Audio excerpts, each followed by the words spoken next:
Bueno, pues estamos de nuevo en la segunda parte de esta interesante jornada y sí que es verdad que antes de empezar la intervención que tenía prevista, y como no podía ser de otra manera, porque allí donde está Ramón se genera debate, es un hombre apasionado, es un hombre que deja el Big Data en niveles que, bueno, tendrían que asignarle otro término, porque realmente información tiene y Dios me libre que a mí se me ocurra discutir o cuestionar nada de lo que dice, porque tiene más razón que un santo, aunque es cierto que hay conceptos en los que quizás puedo tener una visión diferente. No digo que no esté de acuerdo, pero digo que sí quisiera manifestar que tengo una visión diferente, porque básicamente porque la visión que tú tienes de todo este escenario al que intentamos hoy reducir en un corto espacio de tiempo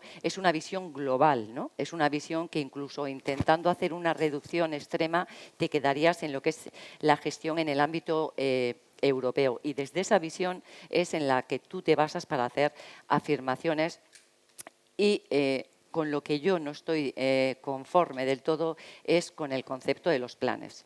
Yo, por el contrario, la visión que tengo es la visión del ámbito de desarrollo del ámbito de Aparcavisa y los centros de Vizcaya. Y en ese sentido yo sí apuesto por los planes. Yo sí apuesto porque las actuaciones del día a día vayan desde lo local hacia lo global. Sí entiendo y comparto todo lo que has dicho, pero también entiendo que cada uno tenemos nuestro ámbito de actuación. En el caso de Aparcavisa es el ámbito de actuación de Vizcaya, y Vizcaya es una provincia que no tiene absolutamente nada que ver con el resto de provincias. Ya no digo de las otras provincias del territorio histórico de la Comunidad Autónoma Vasca, sino incluso del Estado y a nivel europeo. Nosotros somos Vizcaya. Vizcaya ha mantenido desde principios del siglo pasado una economía basada en la industria, que es la que ha determinado su forma, que probablemente también venía de las economías anteriores que estaban basadas en sacar el hierro y el mineral que abastecía a toda esa siderurgia. Entonces, eso ha condicionado nuestras infraestructuras, ¿vale? Esa actividad ha venido condicionando nuestra infraestructura. Cuando cae todo lo que es el tejido industrial o todo lo que había sido la siderurgia, desde Vizcaya todos esos suelos son utilizados, o esa actividad económica se reconvierte básicamente en actividad de servicios. Ahora se empieza a reflexionar sobre la conveniencia de volver a la actividad económica industrial con unos formatos mucho más cómodos, no tan impactantes desde el punto de vista medioambiental, pero sí considerados lo suficientemente impactantes desde el punto de vista económico para que estemos pensando en volver a ese modelo, en potenciar ese modelo y conciliarlo con el modelo económico basado exclusivamente en los servicios, ¿no? Entonces, toda esta historia ha determinado que la provincia de Vizcaya pues tenga un condicionante previo. Pero además es que somos una provincia pequeñita, donde el suelo está muy limitado, y si además le añadimos que en años anteriores la actividad que estuvo implantada, la actividad principal, es una actividad que ha sido determinada como potencialmente contaminado, lo que nos ha dejado son unos suelos útiles y disponibles, pero contaminados. ¿Eso qué supone? Eso supone que si el suelo está limpio, los ayuntamientos automáticamente lo van a utilizar para destinarlo al uso de sus vecinos y vecinas, para vivienda o zonas de ocio o zonas de recreo. De esta manera se va reduciendo todavía más, y los suelos que quedan y que no son utilizados por los ayuntamientos son suelos que tienen un nivel de contaminación lo suficientemente importante como para exigir un proceso de descontaminación que es caro y además se alarga en el tiempo. Y esos son los principales problemas que tenemos en Vizcaya. De hecho, me acompaña en la mesa John, por parte del puerto, y él hablará luego de cómo se ha conseguido ampliar o cómo se pretende ampliar el espacio del puerto yendo hacia el mar y yendo hacia el Serantes en proyectos que duran ya lustros, ¿no? Pero bueno, eso lo tenía que decir porque es que es imposible, es que Ramón sabe de todo, lo conoce todo, lo que conoce es cierto, lo que dice es cierto, pero también es cierto que en estas jornadas yo me voy a basar en lo que tú también decías. Vamos a hablar, cada uno que hable de lo que sabe y de lo que conoce, ¿no? Y yo lo poco que conozco, porque además hoy exactamente se cumplen 4 años de mi llegada a Parcavisa, 4 años, y es un corto espacio de tiempo, pero bueno, intentaré, a pesar de ello, compartir con vosotros lo que ha supuesto y lo que supone para mí el concepto Aparcavisa y cómo estamos haciendo frente a esta situación, porque empiezo. Más allá de términos precisos, que como bien dices, Ramón, es muy importante utilizar expresiones y términos precisos para que sepamos de qué estamos hablando, lo cierto es que todas aquellas actividades que forman parte del mantenimiento, el almacenamiento y la distribución de mercancías son una realidad que ahora mismo no es que las hayamos inventado, es que desde que el hombre existe ha tenido esta necesidad. Ha ocurrido a lo largo de la historia.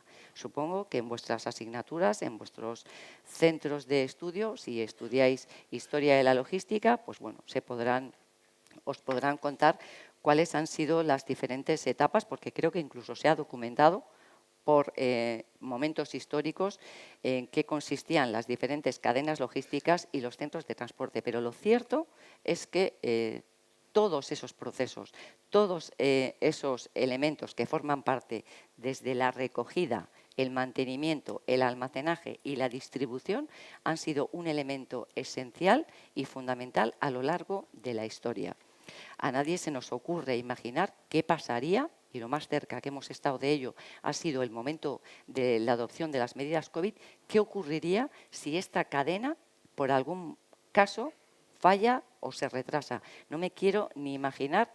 Bueno, la situación a la que se podría llegar sería de una desestabilización, se podría producir una desestabilización a nivel mundial.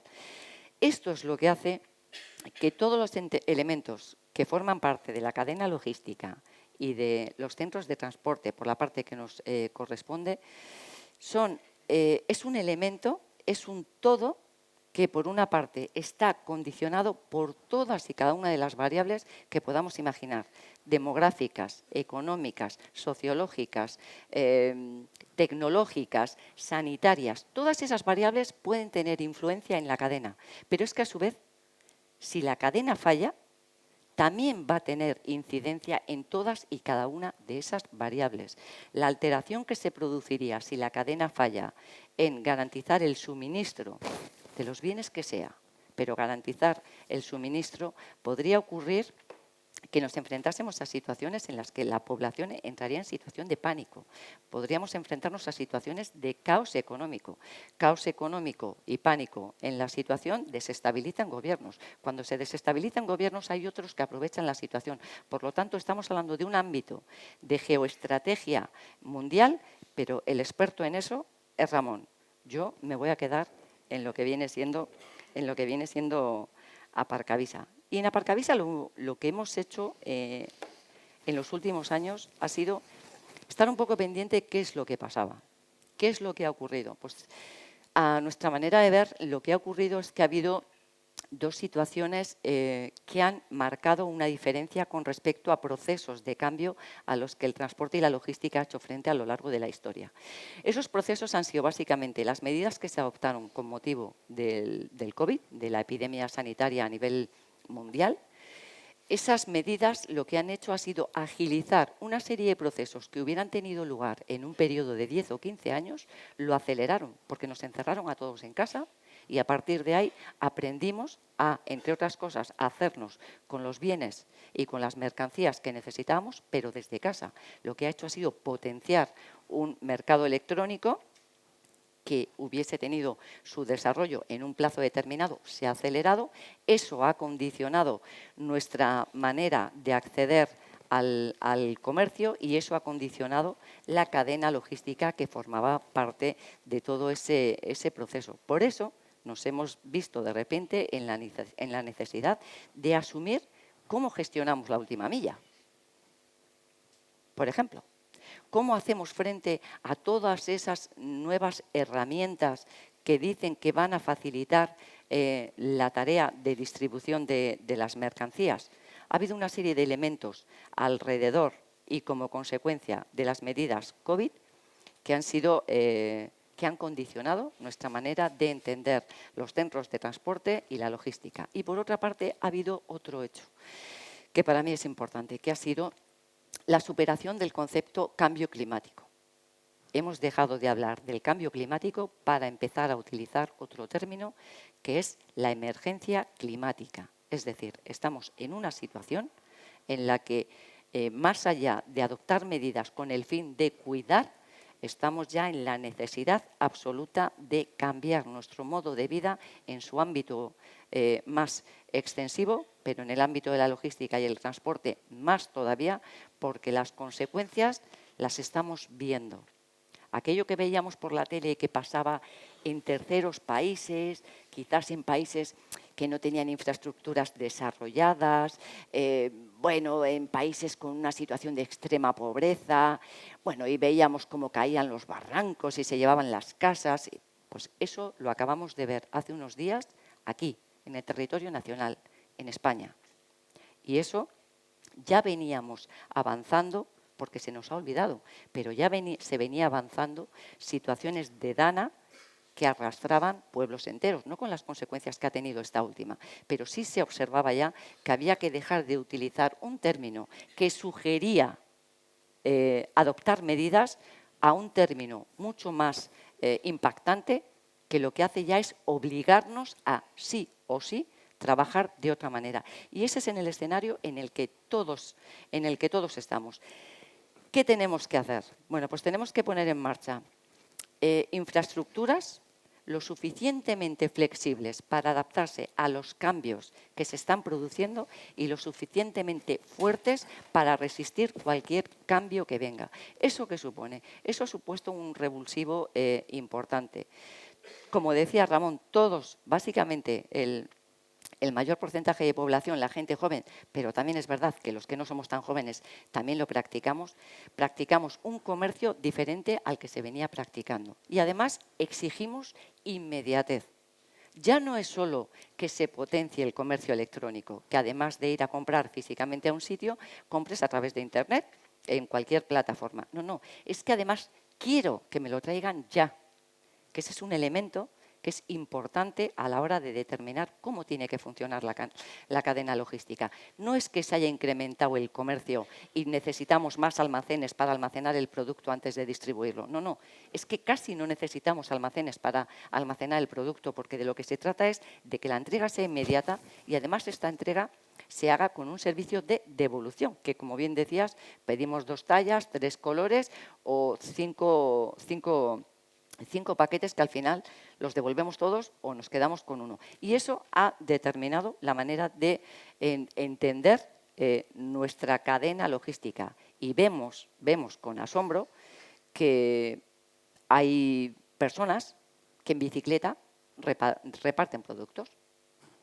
Y es un elemento que está claro que hay que tener en cuenta. Efectivamente, está muy limitado a tipos de productos, pero es un elemento que hay que tener en cuenta porque, a su vez, los ciudadanos que vivimos en ciudades, estamos exigiendo un comercio rápido, que me traiga el producto de manera rápida, pero como ciudadanos también exigimos que no entren a nuestros entornos vehículos que puedan contaminar. Entonces, hay que conciliar elementos que están cada uno en un extremo. Yo creo que esa es la parte más difícil. Por eso nos sorprenden medidas de reparto que no nos habíamos planteado hasta la fecha, que son medidas, por ejemplo, en bicicletas eléctricas, en el mejor de los casos, y en otras, sencillamente, la bicicleta tradicional. Eso ha condicionado que el sistema de almacenaje grande, de espacios grandes, de metros cuadrados importantes, también se vaya sustituyendo por pequeños emplazamientos donde se acumulan la paquetería y se reparte a los clientes que la han solicitado. Pero esto sigue planteando un problema en los ayuntamientos, porque sí o sí la mercancía tiene que llegar incluso a ese pequeño hubs o lo queramos definir. Entonces, son problemas que hay que seguir haciendo frente. Para el caso de Aparcavisa,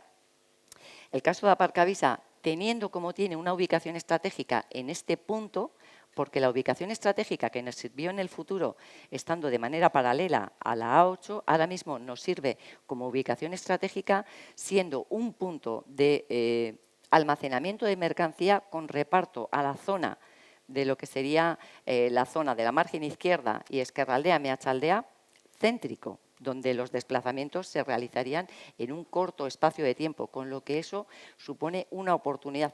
¿Qué nos supone eso? Pues eso nos supone a nosotros, como centro de transportes, revisar nuestras instalaciones y donde antes ofrecíamos muchos metros para poder almacenar producto, ahora el cliente lo que pide es un espacio más reducido, pero con muchas líneas de entrada y salida de mercancía. A las empresas les ha ocurrido lo mismo que nos ha ocurrido a todos en casa. Antiguamente existía la tradición de almacenar en casa, íbamos y comprábamos cajas de 10 litros de aceite, 3 botes de detergente, bueno, y ahora tendemos más a un comercio a comprar y a ir adquiriendo según vamos necesitando, es decir, no acumulamos. Esto al final es consecuencia de los nuevos hábitos en el consumo y nos vamos adaptando.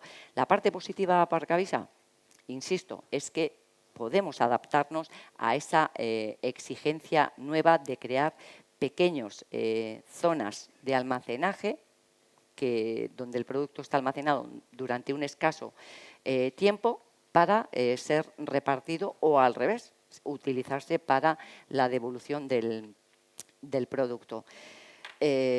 Otro de los elementos que tenemos que tener en cuenta y de los retos que tenemos que hacer frente es no cerrar los ojos a diferentes medios de transporte de la mercancía.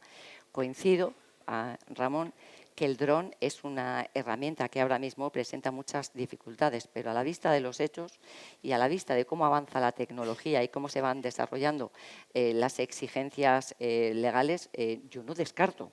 Si no es el dron tal y como lo conocemos, el dron en alguna variación seguramente será una herramienta que sirva para el reparto de mercancías.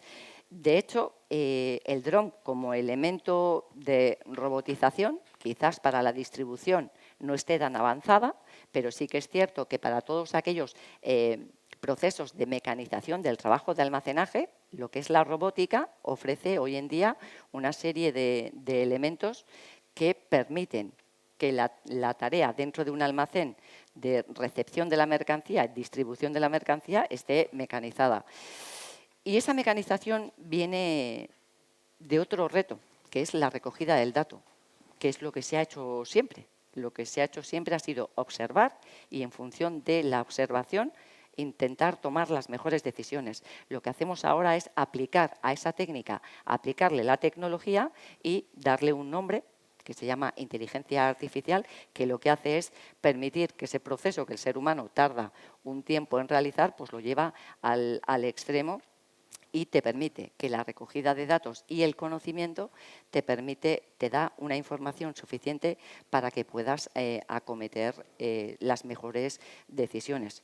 Porque a todos nos toca tomar decisiones. Las decisiones no están solo en el ámbito de la dirección o en los espacios ejecutivos. Las decisiones las tomamos todos en cada una de las tareas que vamos realizando. Entonces, en esta situación, y por no extenderme mucho más, sí que me gustaría compartir con vosotros lo que hemos hecho en Aparcavisa en los últimos tiempos. Nosotros lo que hemos hecho, y que invito a compartir al resto de empresas y a vosotros como futuro de la logística y el transporte, lo que hemos hecho es asumir que los cambios existen. No podemos resistirnos al cambio. El cambio va a llegar, probablemente cuando los cambios se produzcan y lleguemos al objetivo ya habrán llegado otros cambios que van a hacer que sigamos en permanente situación de cambio. Entonces, la resistencia al cambio es algo que tenemos que olvidarnos. Vamos a cambiar. Nosotros hemos afrontado 3 niveles de cambio. El cambio digital o la transición digital, el cambio energético o la transición energética y vinculada a la transición energética la transición medioambiental. Este último año en concreto hemos abordado todo el proceso de transición digital. Ahora mismo Aparcavisa, como sociedad pública, como centro de transportes, tiene una infraestructura que ha conseguido que todos sus procesos y sus tareas se hagan de una manera digital. ¿Esto qué permite? Esto permite que cualquier actuación que tengamos que hacer, bien con nuestras instituciones, que son las que toman decisiones en el ámbito del Consejo de Administración, con nuestros clientes o con nuestros proveedores, puedan ser digitales. Esto ha supuesto inmediatez en la respuesta, inmediatez en la comunicación, inmediatez en la relación y aprender, sobre todo, que hay otras maneras de hacer nuestro trabajo, que son, en principio, pueden asustar, pero realmente una vez que inviertes en ello y que pruebas, tomas conciencia de que hay una manera de relacionarse totalmente ajena y que te permite una visión totalmente ajena a lo que veníamos haciendo y que te permite una visión global de lo que es la actividad. Haciendo un poco en la línea de lo que decía Ramón, dejándonos de mirar un poco nuestro ombliguito y empezando a ver un poquito más en el ámbito global.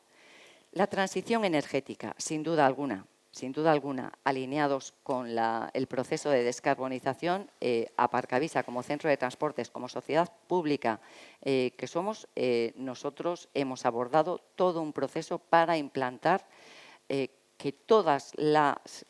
el suministro que aquí se consume venga de energías renovables. Habíamos hecho una primera fase de sustitución porque daros cuenta que nuestras instalaciones son grandes consumidores de energía eléctrica.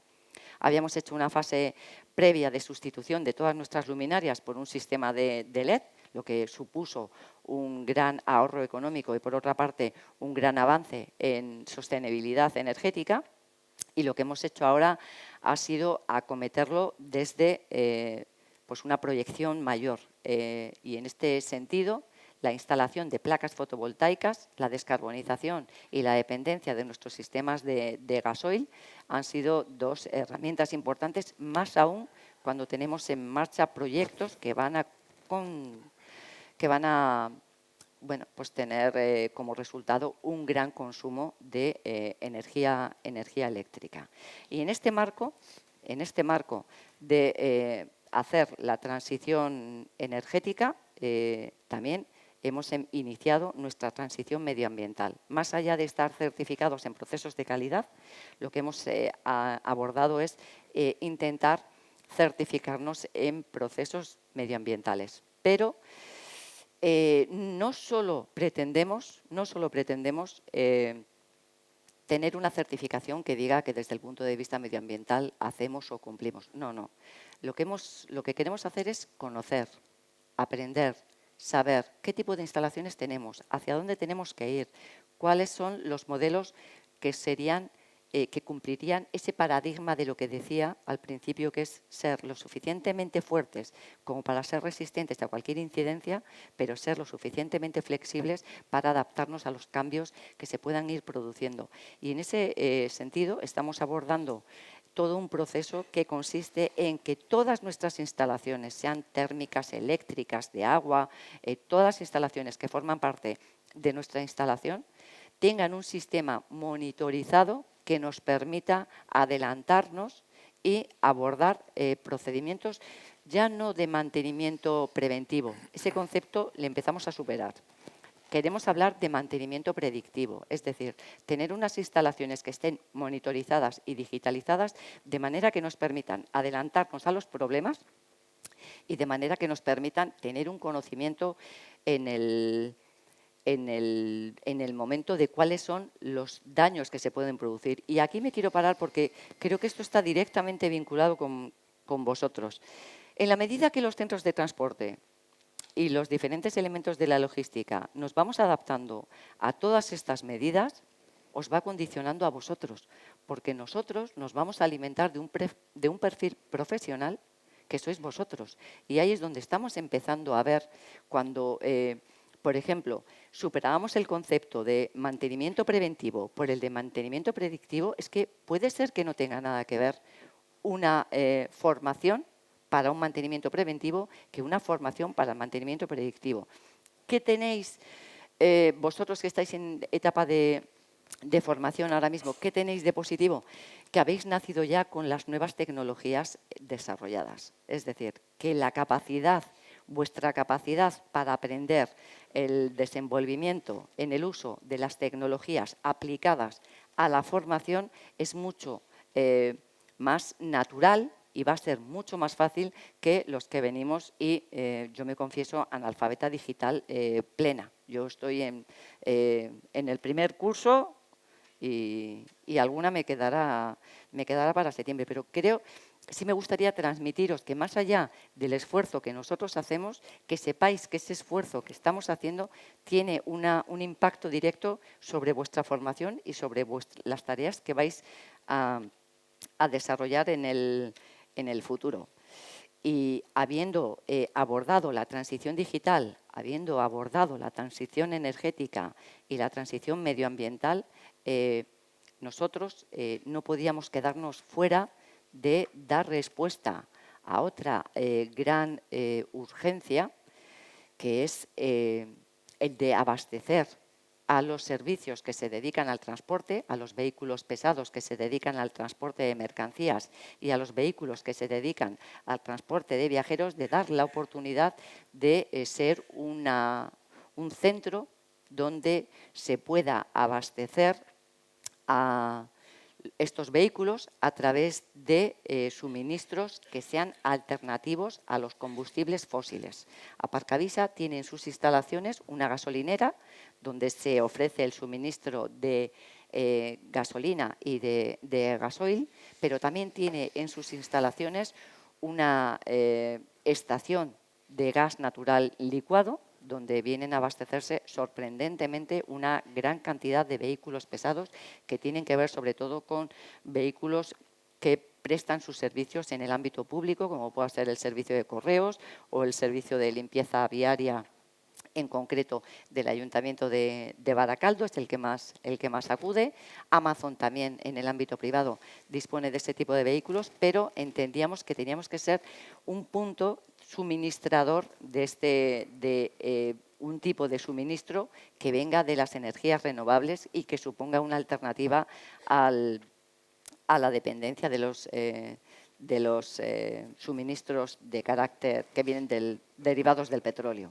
Y en lo que estamos trabajando ya como elemento importante es en la electrificación de nuestras instalaciones, es decir, dotar a Aparcavisa de las herramientas necesarias para que aquí puedan venir a cargar energía eléctrica todos aquellos vehículos pesados destinados al transporte de mercancías y transportes de viajeros que van a ser vehículos eléctricos. Lo más inmediato va a ser dar respuesta a las necesidades que tiene que ver con el vehículo de transportes de viajeros por carretera, que eso sí que es cierto que la directiva europea les marca unas fechas límites y estamos ya en proceso de implantar esa obligación, pero esa obligación también la entendemos como una oportunidad y entendemos que ese espacio donde van a recargarse vehículos eléctricos para el transporte de viajeros se van a convertir también en espacios para recarga de vehículos pesados, recarga eléctrica de vehículos pesados destinados al transporte de mercancías. De esta manera,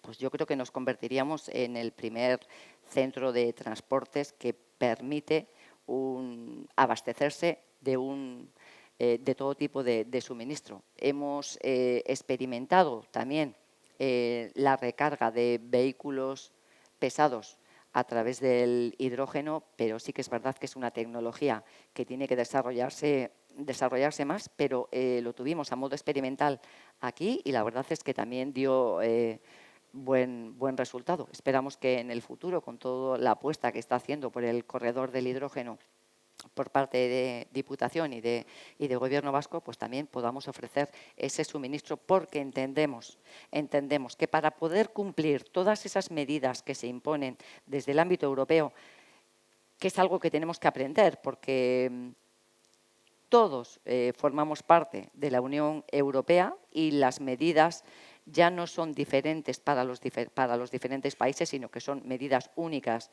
para todos y esas directivas lo que nos están diciendo es que, como os decía al principio, estamos en una situación de emergencia climática, hay que adoptar medidas, pero entiendo que para las empresas puede ser muy complicado el tener que poner en marcha infraestructuras de recarga eléctrica. Por lo tanto, a nuestra manera de ver, al menos desde el Departamento de Transportes de la Diputación Foral de Vizcaya, que es del que yo dependo, del que depende Aparcavisa en un 75%, entendemos que este tipo de infraestructuras para que puedan las empresas al final adquirir vehículos eléctricos que puedan tener espacios donde recargar, tiene que ser impulsado desde lo público, y en ese sentido es desde donde estamos intentando impulsar un espacio de recarga eléctrica para vehículos eléctricos. Con esta medida creo que sería la mayor contribución